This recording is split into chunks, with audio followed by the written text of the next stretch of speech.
Right, as I mentioned before, we're going to do the two building blocks for fly fishing, the roll cast and the overhead cast. The first one is the roll cast. Now what I want to show you is the hand position. So I'm going to do three areas. I'm going to do it fairly close to the camera so you can see how I'm holding the rod, a little further away so you can see the angle of things, and then a third one a bit more distance to show you how it works. And finally we'll do the same, all these casts on the water so you can see them from the start. So let's first of all look at how we hold the rod. Holding the rod lightly in the hand like this, don't grip it too tightly.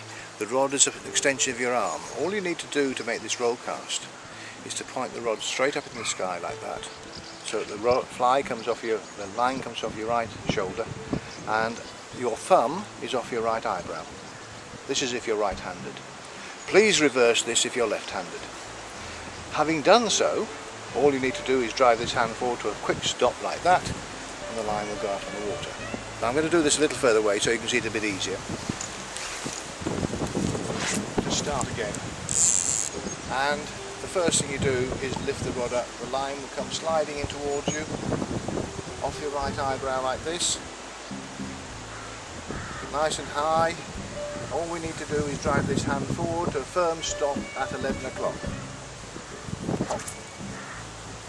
And we'll try that a further away still, and you might see the whole picture. This time I start with the rod to tip at the water, I lift the rod up high, angle it away from my body, the line will come floating into my right side, my thumb's off my right eyebrow, and I drive forward and stop at 11 o'clock. And there we are. Now what we're going to do now is do this cast on the water for you later so you can see it in all its glory. Thank you.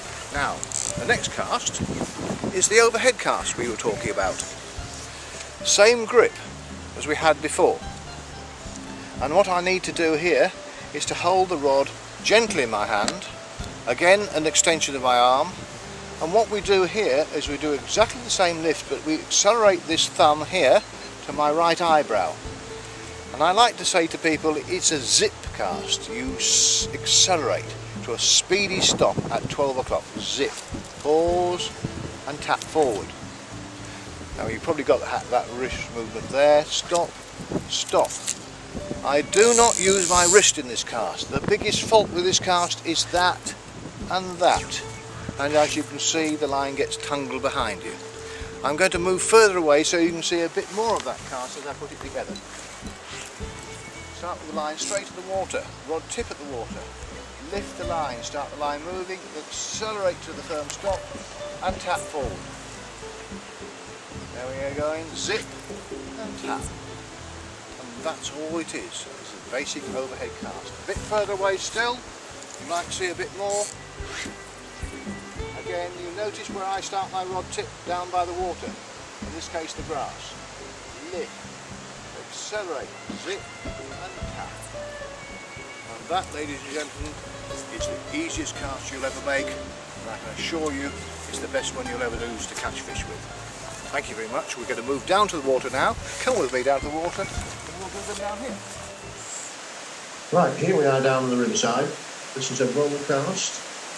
Is to put the line out in the water. The second roll cast is one where I shoot line to get more distance. And this time I'm going to do an overhead cast, which is just stopping the rod at 12 o'clock, letting the line straighten and come out. We've done two of those now.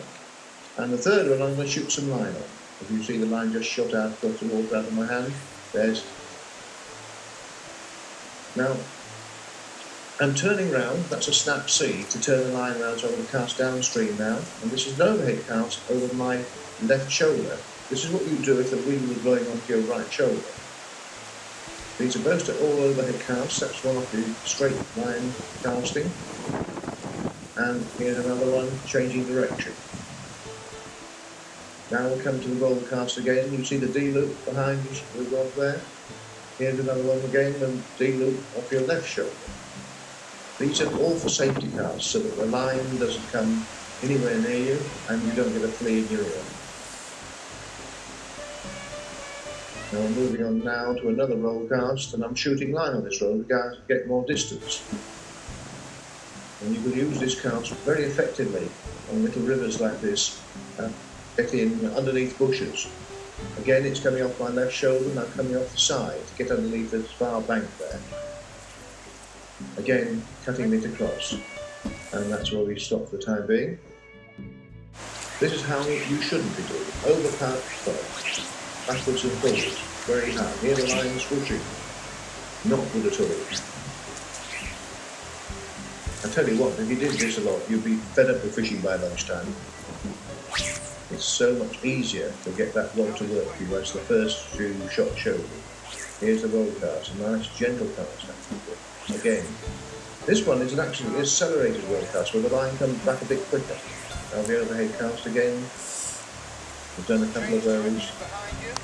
I'm going to shoot some line and change round again and go downstream so you can see it from the other shoulder again.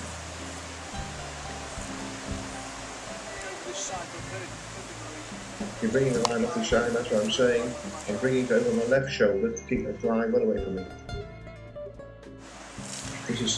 That's how not to do it. Definitely not how to do it. You're thrashing the water to a close, frighten the fish for miles. Nice gentle, ooh, bang. Not going far too far back.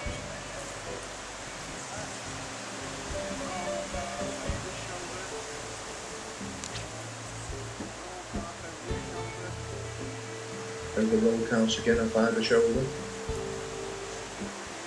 Now you can cast with the line behind you. If we did this in slow motion, you can actually see the rod stopping and then drifting back a bit further. The stop is normally around 12 or between 12 and 1 o'clock in the rod tip, and it goes glides back a bit further. And that is it. A day on the river, catching fish. Right, great. It's time for tea.